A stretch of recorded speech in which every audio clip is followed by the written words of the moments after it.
할렐루야. 새 노래로 야훼께 노래하며 성도의 모임 가운데서 찬양할지어다. 이스라엘은 자기를 지으신 이로 말미암아 즐거워하며 시온의 주민은 그들의 왕으로 말미암아 즐거워할지어다. 춤추며 그의 이름을 찬양하며 소고와 수금으로 그를 찬양할지어다. 야훼께서는 자기 백성을 기뻐하시며 겸손한 자를 구원으로 아름답게 하심이로다.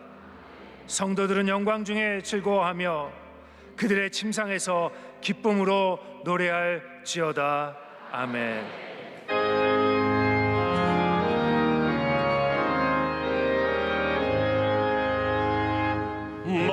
만복의 근원 하나님, 온 백성 찬송 드리고 저 천사여 찬송하세. 찬송 성부 성자 성령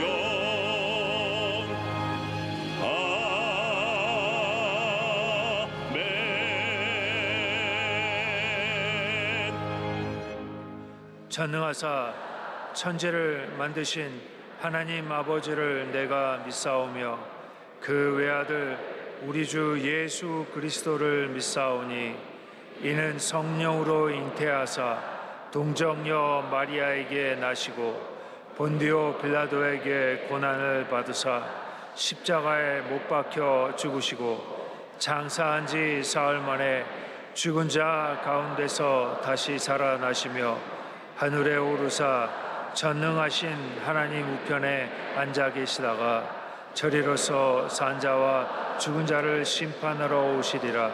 성령을 믿사오며 거룩한 공회와 성도가 서로 교통하는 것과 죄를 사하여 주시는 것과 몸이 다시 사는 것과 영원히 사는 것을 믿사옵나이다.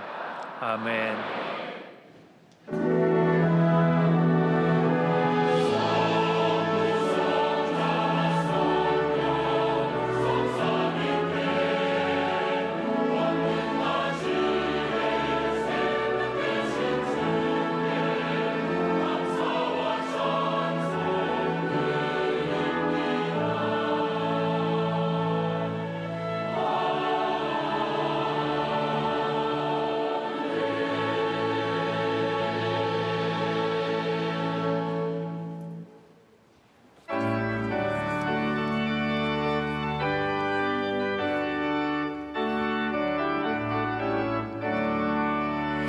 내 주 하나님 넓고 큰 은혜는 저 큰 바다보다 깊다.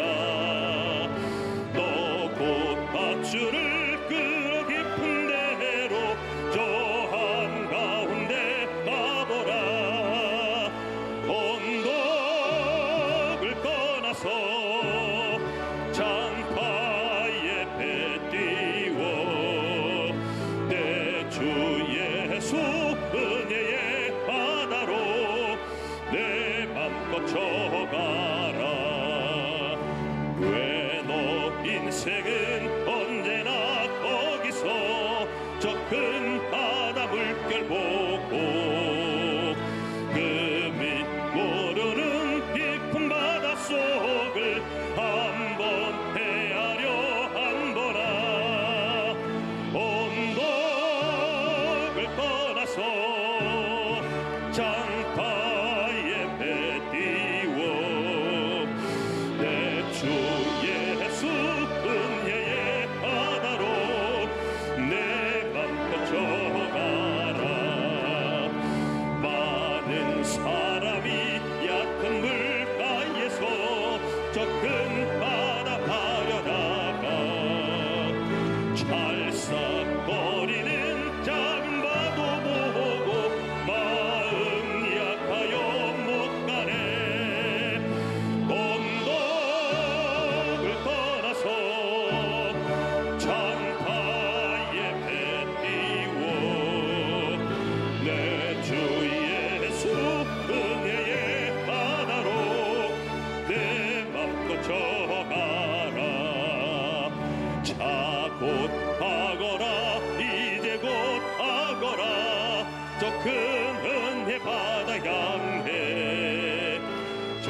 우리의 기쁨 되시며 소망 되시는 하나님 아버지, 언제나 새 힘을 주시는 주님께 감사와 찬송을 드리옵나이다. 지난 한 주간도 광야 같은 세상 가운데 저희의 삶을 안전하게 붙드시고 오늘 주님 앞에 예배할 수 있도록 이끌어 주신 은혜에 무한 감사를 드리옵나이다. 저희의 피난처 되시는 주님께 이 시간 온전히 신령과 진정으로 예배를 드리오니 저희의 예배를 기뻐 받아 주시옵소서.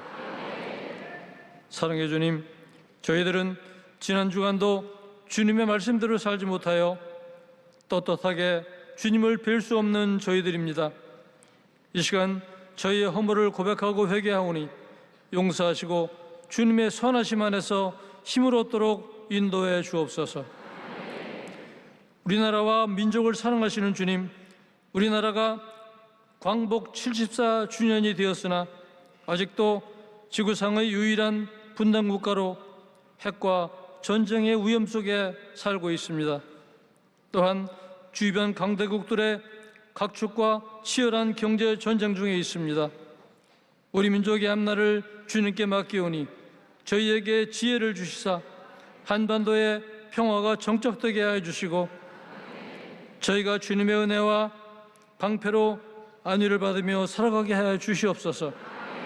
교회를 사랑하시는 주님, 여의도 순복음교회가 오직 예수님의 능력으로 세계 열방으로 선교하는 사명을 다할 수 있게 인도하여 주시옵소서.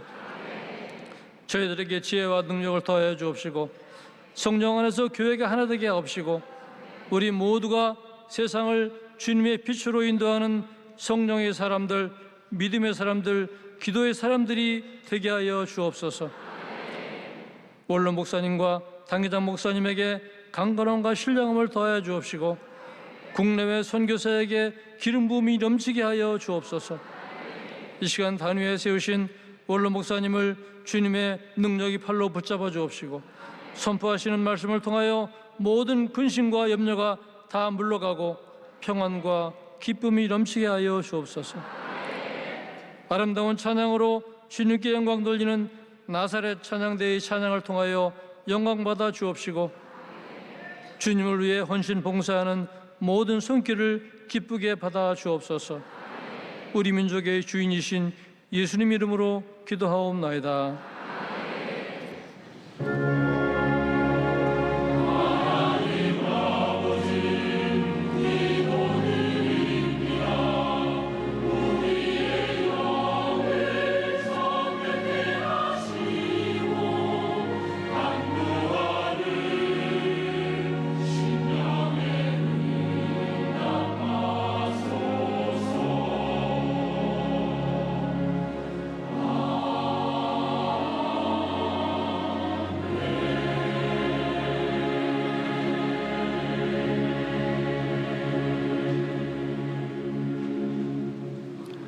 오늘 은혜 받으신 말씀은 창세기 13장 14절에서 18절까지 말씀입니다.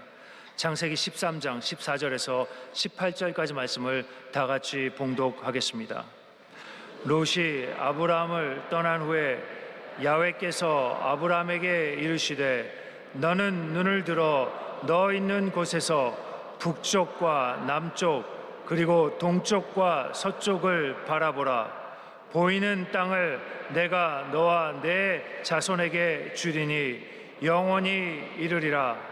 내가 내 자손이 땅의 티끌 같게 하리니 사람이 땅의 티끌을 능히 셀 수 있을진데 내 자손도 세리라. 너는 일어나 그 땅을 종과 횡으로 두루 다녀보라. 내가 그것을 내게 주리라. 이에 아브라함이 장막을 옮겨 헤브론에 있는 마므레 상수리 스풀에 이르러 거주하며 거기서 야훼를 위하여 제단을 쌓았더라. 아멘.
사랑하는 자야 내 영혼이 잘됨 같이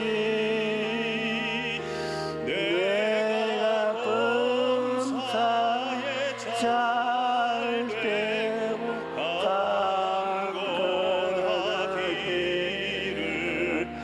내가 간구하노라.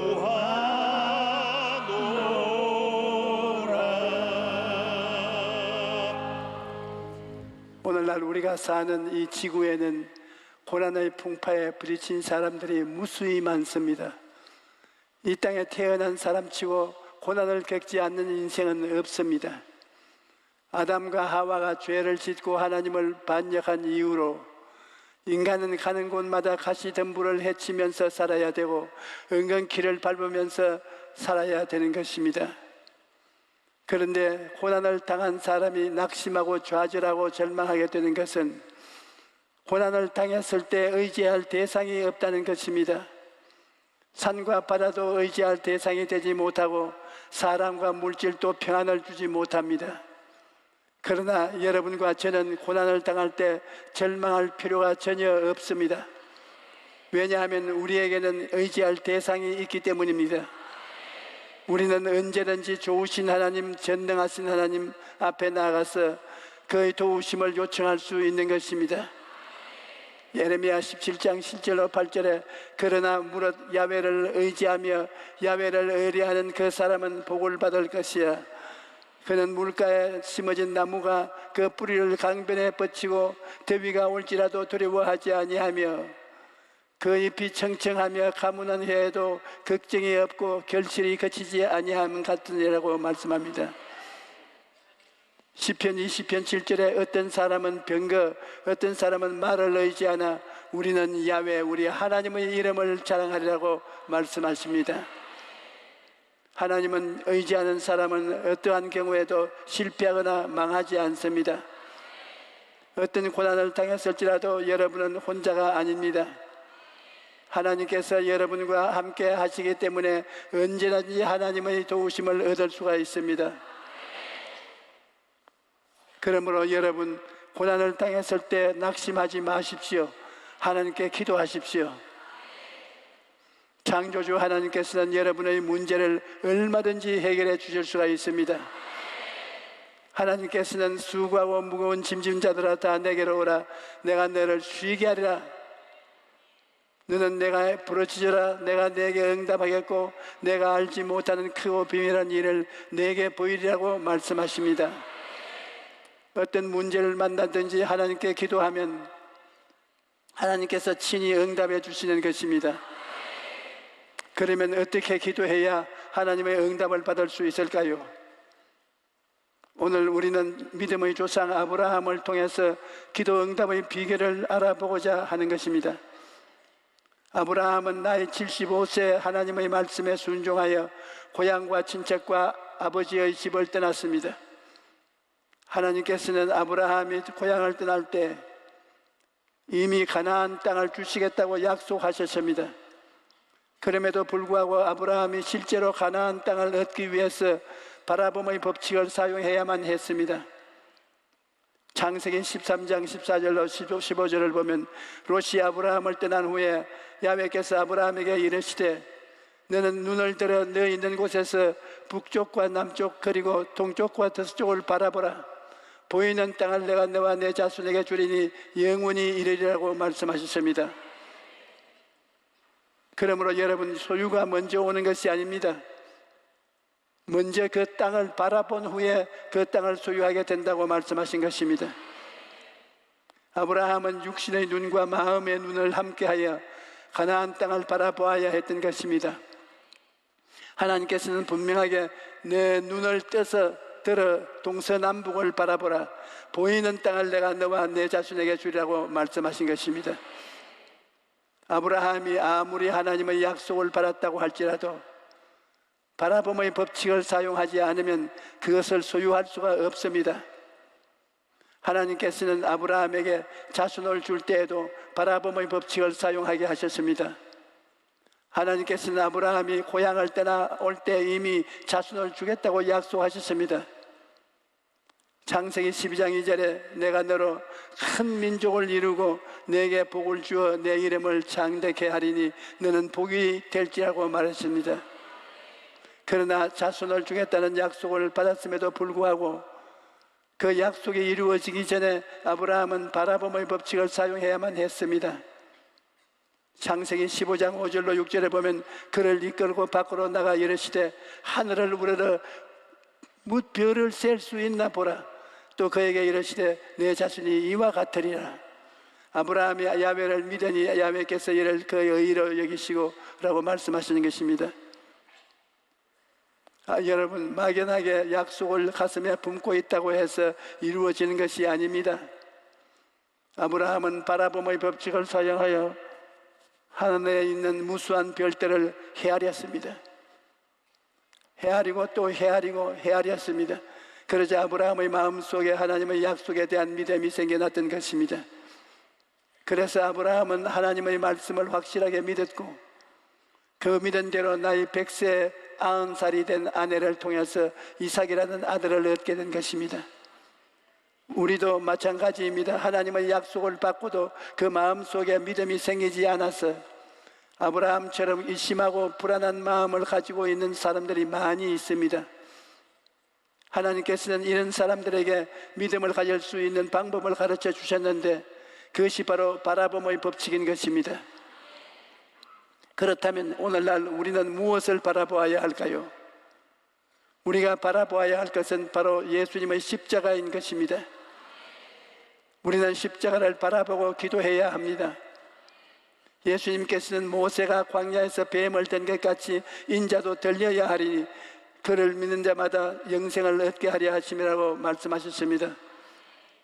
이스라엘 백성들이 죄를 지어 불뱀에 물려 죽어갈 때 모세가 하나님께 기도하자 하나님께서는 이렇게 말씀하셨습니다. 불뱀을 만들어서 장대 위에 매달아라. 물린 자마다 그것을 보면 살리라. 그래서 모세는 놋뱀을 만들어 장대 위에 매달았고 뱀에 물려 죽어가던 사람이 놋뱀을 쳐다보고 모두 살아났던 것입니다. 그런데 아무리 하나님께서 놋뱀을 통해서 뱀의 독을 다 정복해 버렸다고 할지라도 그 놋뱀을 쳐다보지 않는 사람은 아무런 유익을 얻지 못합니다. 이와 같이 예수님께서 2000년 전에 십자가에 못 박혀 우리의 모든 죄를 도말하시고 승리하셨다고 할지라도 우리가 그것을 바라보고 믿지 않으면 우리에게 아무 유익이 없습니다. 십자가의 승리를 우리가 누리기 위해서는 바라봄의 법칙을 사용해야 하는 것입니다. 우리가 아무리 믿으려고 해도 믿어지지 않을 때 바라봄의 법칙을 사용하면 성령의 능력을 말미암아 믿어지는 것입니다. 그러므로 오늘 이 시간부터 여러분께서는 십자가에 못 박힌 예수를 바라보고 주님께서 십자가에서 이루신 그 위대한 승리를 믿음으로 누리게 되시기를 축원합니다. 예수님을 바라보고 예수님이 이루가신 그 위대한 역사를 입으로 시인하고 살아가면 여러분이 어떠한 환경에도 처해 있을지라도 하나님의 능력에 잡혀서 살게 되는 것입니다. 그 다음 십자가를 바라보고 믿었으면 간절히 부르짖어 기도해야 합니다. 하나님께서는 두려워하지 말라. 내가 너와 함께 함이라. 놀라지 말라. 나는 내 하나님이 됨이라. 내가 너를 굳세게 하리라. 참으로 도와주리라. 참으로 나의 오른손으로 너를 붙들어 주리라고 말씀하셨습니다.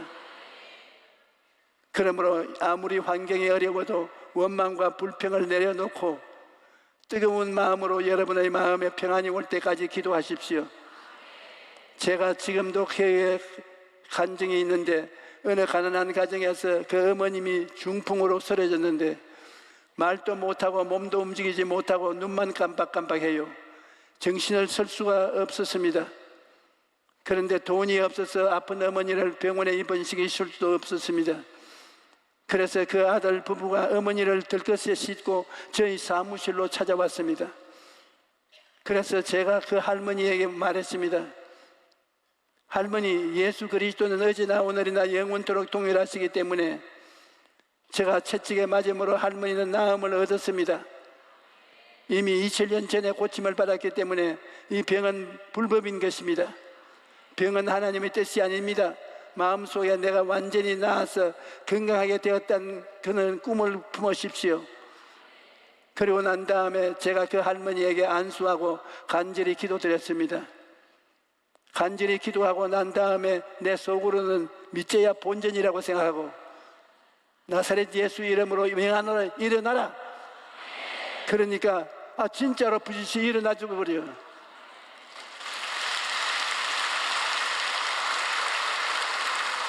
나는 사실 진짜로 일어나리라고 생각한 것은 아니었습니다. 성경에 그렇게 말했으니 기도하고 난 다음에 그렇게 말을 한번 해보았었는데 그 할머니가 일어난 것입니다. 그것을 보고 아들과 며느리가 박수를 치고 춤을 추고 울고 야단입니다. 그러니까 할머니가 일어나 앉았지만 나를 쳐다보고, 지금 예수님이 왔다 가셨습니까?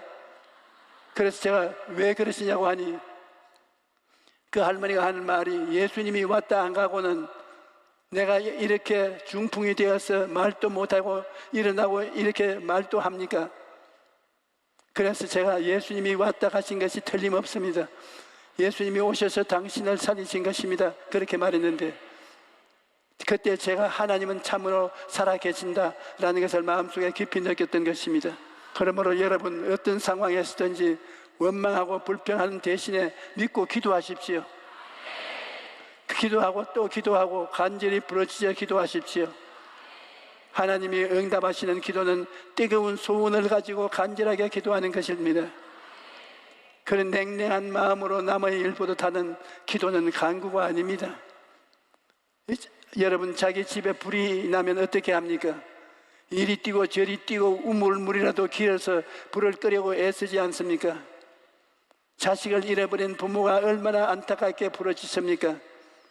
억울한 누명을 쓰고 고통당하는 사람이 얼마나 간절하게 호소합니까? 이와 같이 안타깝고 간절히 부르짖어야 합니다. 조용하고 잠잠한 기도로도 하나님께서 감사하고 찬양할 수 있습니다. 그러나 간구하는 기도, 응답을 받는 기도는 땀을 뻘뻘 흘리면서 온 마음으로 주님께 부르짖어 기도하는 기도인 것입니다.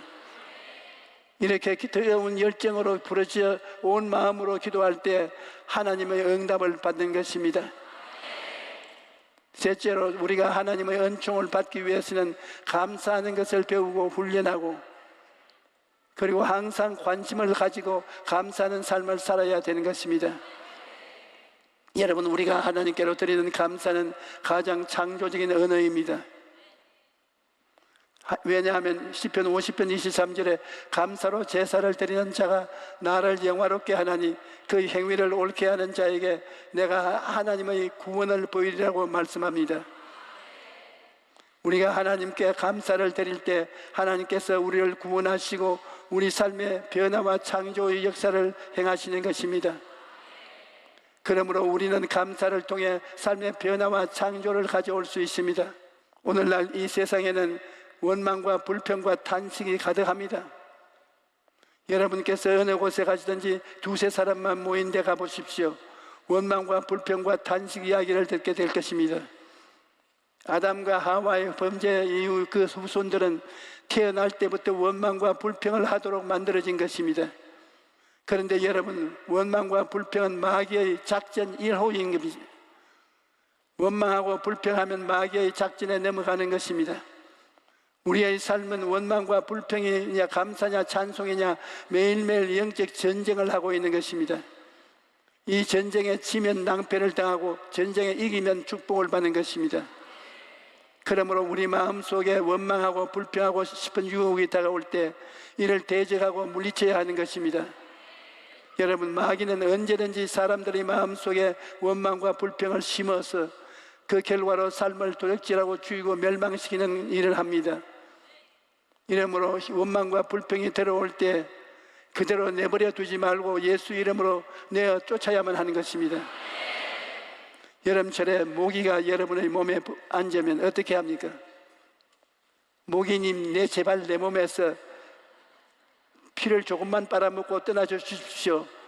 사정합니까? 그렇지 않습니다. 손을 대서 사정없이 모기를 때려잡아야 합니다. 이와 마찬가지로 여러분의 마음속에 원망과 불평이 들어오면 모기를 때려잡듯이 사정없이 때려잡아야 되는 것입니다. 그렇지 않고 계속 원망하고 불평하면 여러분의 마음의 응접실에 자리를 잡고 독을 뿜어서 여러분의 삶을 파괴하기 시작하는 것입니다. 그래서 시편 141편 3절에 야훼여 내 입에 파수꾼을 세우고 내 입술의 문을 지키소서라고 말씀합니다. 그러므로 마음의 결심을 해야 합니다. 마음의 결심을 하고 입술에 파수꾼을 세워서 원망과 불평이 들어오지 못하도록 노력해야 하는 것입니다. 여러분, 아무리 환경이 어렵고 힘들더라도 우리가 하나님의 선하심을 생각하면 감사하지 않을 수가 없는 것입니다. 우리가 믿는 하나님은 좋으신 하나님이십니다. 하나님이 좋으신 하나님이라는 것은 생각할 때마다 늘 마음이 뭉클해지는 것입니다. 내 환경이 고통스럽고 힘든 일이 많아도 고개를 들어서 하나님을 바라보고 하나님이 나를 얼마나 사랑하시는가를 생각하면 감사하지 않을 수가 없는 것입니다. 여러분, 하나님께서는 우리를 사랑하셔서 그 아들 예수님을 보내시고 몸짓고 피 흘려 여러분과 나를 구원해 주셨습니다. 그뿐만 아니라 예수님이 십자가를 통하여 우리에게 오중보험을 주신 것입니다. 십자가를 통하여 우리가 죄사함을 받고 거듭나서 하나님의 자녀가 되었으니 어찌 감사하지 아니하며 십자가를 통해서 성령 충만을 받아 거룩한 삶을 살게 되었으니 어찌 감사하지 아니하며 십자가를 통해 병 고침을 받았으니 건강할 수 있으니 어찌 감사하지 아니하며 십자가를 통해서 저주에서 해방되어 아브라함의 복을 받게 되었으니 어찌 감사하지 아니하며 십자가를 통해서 눈물과 근심과 탄식과 죽음이 없는 영원한 세계 속에 갈 수 있게 되었으니 우리가 어찌 감사하지 않을 수가 있겠습니까? 우리가 이 오중복음을 받은 것을 생각하면 하나님 앞에서 나아가서 넘치는 감사와 찬송을 드리는 것이 마땅한 것입니다. 여러분, 인생을 살아가는 데 있어서 감사하는 삶의 태도와 감사의 말이 얼마나 중요한지 모릅니다. 저는 시골에서 어린 시절을 보냈기 때문에 시골 사정을 잘 압니다.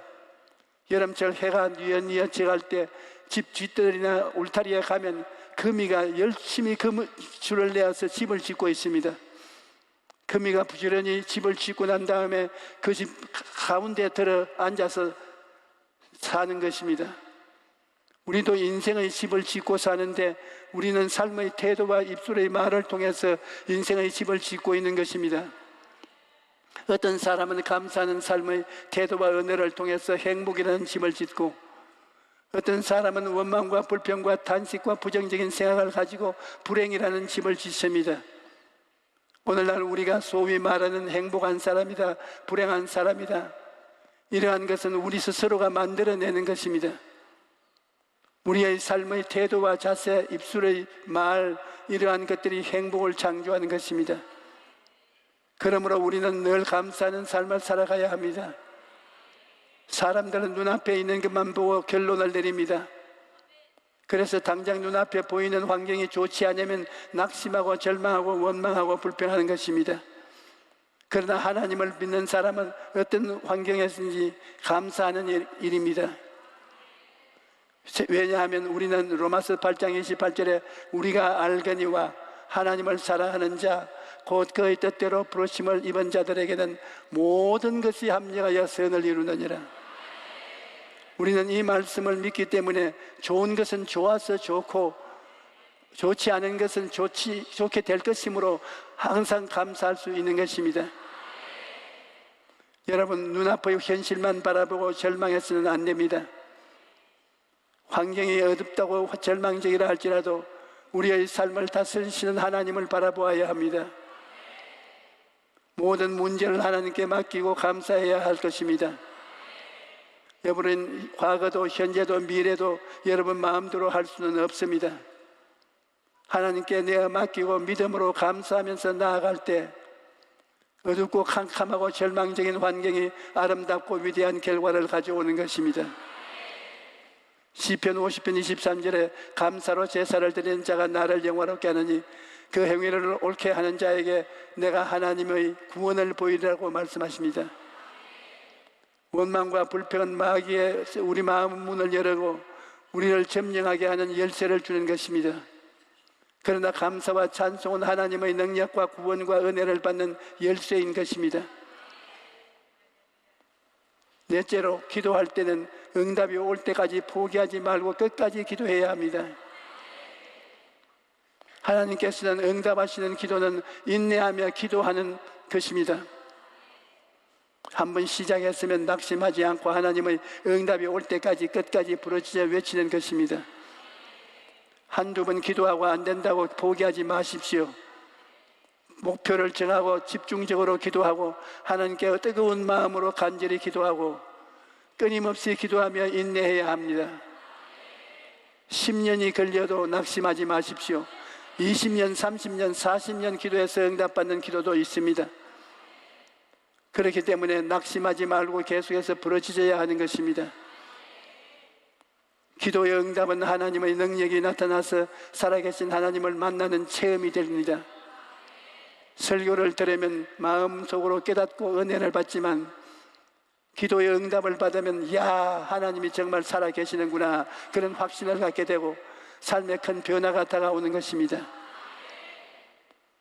그러므로 여러분 어떠한 환경에서도 낙심하지 말고 기도하십시오. 하나님은 오늘 또 여러분의 기도에 응답하시기 위해서 이 자리에 곁에 와 계신 것입니다. 여러분 모두가 꿈꾸고 믿고 감사하고 기도함으로써 살아계신 하나님을 깊이 체험하게 되시기를 주님 이름으로 축원합니다. 할렐루야.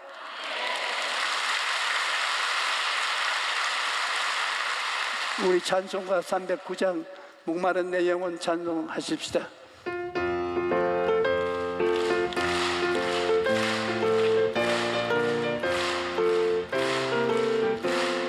목마른 내 영혼 주가 힘이 허락한 그 귀한 영생수 주여 갈망합니다. 이 약속 따라서 힘써 간구하오니 오 주여 내 기도 어서 들어주소서. 예수의 사랑 예수의 사랑 바다 물결같이 내게 임하니 성령의 물결에 온전히 쌓여서 내 영혼의 기쁨 한량없도다. 주 내게 약속한 큰 비 내려주시려 은혜의 저구름 건너편에 떠올라 그 귀한 징조가 내게 밝히 보이니 나 힘을 다하여 주께 간구합니다. 예수의 사랑 예수의 사랑 바다 물결같이 내게 임하니 영광의 물결에 온전히 쌓여서 내 영혼의 기쁨 한량없도다.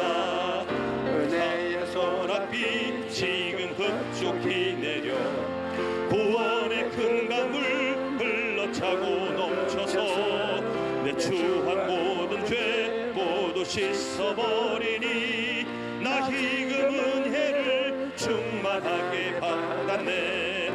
예수의 사랑 예수의 사랑 바다 물결같이 내게 임하니 영광의 물결에 온전히 쌓여서 내 영혼의 기쁨 한량없도다.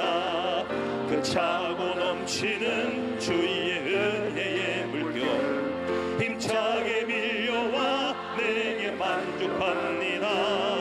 오 할렐루야로 주를 찬송하오니 내 마음의 기쁨이 항상 충만함이라. 예수의 사랑 예수의 사랑 바다 물결같이 내게 임하니 영광의 물결에 온전히 쌓여서 내 영혼의 기쁨 한량없도다.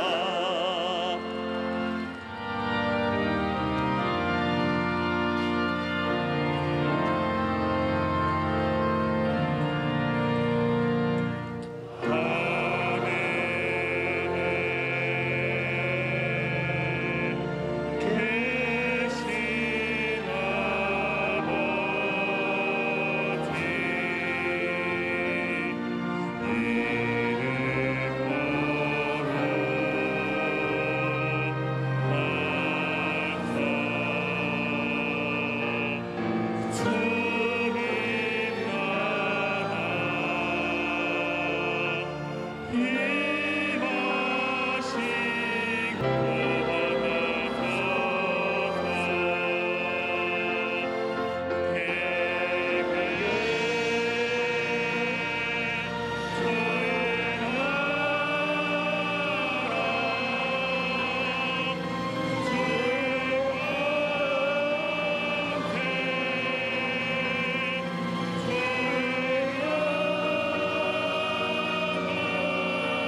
주 예수 그리스도의 무한하신 은혜와 아버지 하나님의 영원하신 사랑과 보혜사 성령님 함께 계시고 충만케 하심이 오늘 예배 참석한 우리 성도들의 개인, 자녀, 가정 생활 위에 넘치도록 임하실지어다.